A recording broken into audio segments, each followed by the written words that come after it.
আসসালামু আলাইকুম সুপ্রিয় শিক্ষার্থীরা, যারা তোমরা চ্যানেল বা পেজ থেকে দেখছো তাদের জন্য আজকে যারা এসএসসি পরীক্ষার্থী 2026 তাদের জন্য 3টি এমসিকিউ নিয়ে আসছি। তোমরা দেখো এমসিকিউ এর উত্তরগুলো তোমরা পারো কিনা। দেখো, প্রথম আমরা লিখতে পারছি যে a সমান দেওয়া আছে 3 4 5, b সমান দেওয়া আছে 5 6 7 হলে a ইউনিয়ন বা a ইন্টারসেকশন b সমান কত। 3 নম্বরে 2 নম্বরে দেওয়া আছে x সমান a b c এবং y সমান bcd হলে x ইউনিয়ন y সমান কত, এবং 3 নম্বরে দেওয়া আছে a সমান 3 4 5 হলে পাওয়ার অফ a এর উপাদান সংখ্যা কত। তোমরা কি করবা, পরীক্ষা হলে প্রশ্নগুলো পাওয়ার পরে আগে সুন্দরভাবে দেখে নিবা যে প্রশ্নগুলো কি মান দেওয়া আছে এবং কি নির্ণয় করতে বলা হয়েছে। যদি তোমরা প্রশ্ন সঠিকভাবে বুঝতে না পারো তাহলে কিন্তু তোমাদের উত্তর দিতে গেলে জানা তাও ভুল করে ফেলবা। প্রথম তাহলে কি করতে হবে, প্রশ্নটা বারবার দেখে নেবে, অন্তত পক্ষে 2বার প্রশ্নটা পড়ে নিবে, তারপরে তোমরা উত্তর করার চেষ্টা করবা।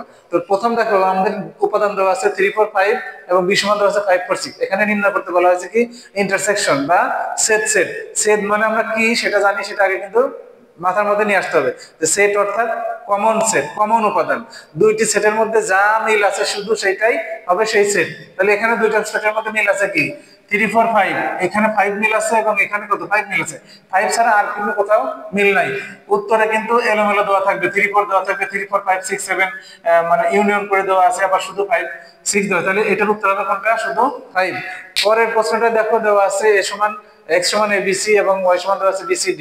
তাহলে আমাদের কি নির্ণয় করতে বলা হয়েছে যে x ইউনিয়ন y অর্থাৎ দুইটা সেটের সকল উপাদান নিয়ে গঠিত সেট। এখানে কি করতে হবে, সাধারণ উপাদান না কিন্তু সকল উপাদান। তাইলে কি abc আছে প্রথম সেটের এবং পরের কি আছে bcd। এখন দেখো এখানে হলো b আর c কমন পড়ে গেছে আগের সেটের চাইতে। তাইলে এখন কি হবে, আমাদের a b দেখো কাছাকাছি উপাদান কিন্তু এটা আছে। এখানে কি দেওয়া আছে a b e d দেওয়া আছে এবং এখানে দেওয়া আছে a b c d। তাহলে উত্তর হবে কোনটা, a b c d। এটা কিন্তু খেয়াল রাখবে যে ই যেখানে দেওয়া আছে সেটা কিন্তু হবে না।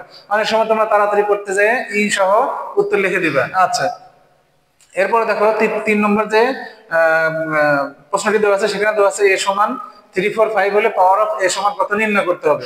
এখন দেখো এরকম দেওয়া আছে 3 দেওয়া আছে প্রথমে, তার মানে কি এখানে কয়টা উপাদান আছে, 3টা। কেউ ভুল করে এখানে 3 যদি লিখে দাও তাহলে কিন্তু হবে না।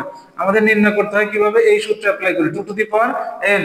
2 টু দি পাওয়ার n মানে কি 2, অর্থাৎ এখানে n কি এই উপাদান সংখ্যা কয়টা আছে 1 2 3, তাহলে 3টা উপাদান। 2 এর উপর কত হবে 3। এখন 2 এর উপর 3 যদি কেউ করে এভাবে যদি করে দাও 3 2 6, এরকম করলে হবে না। আবার 2 স্কয়ার মানে 3 স্কয়ার করলে 9 হয়, এটা যদি করো তাও কিন্তু হবে না। হবে কোনটা 2 গুণ 2 গুণ 2, তাহলে কত হবে 2 2 4 4 2 8। তাহলে এটা সঠিক উত্তর হবে 8টা, অর্থাৎ পাওয়ার অফ a এর উপাদান সংখ্যা হবে 8।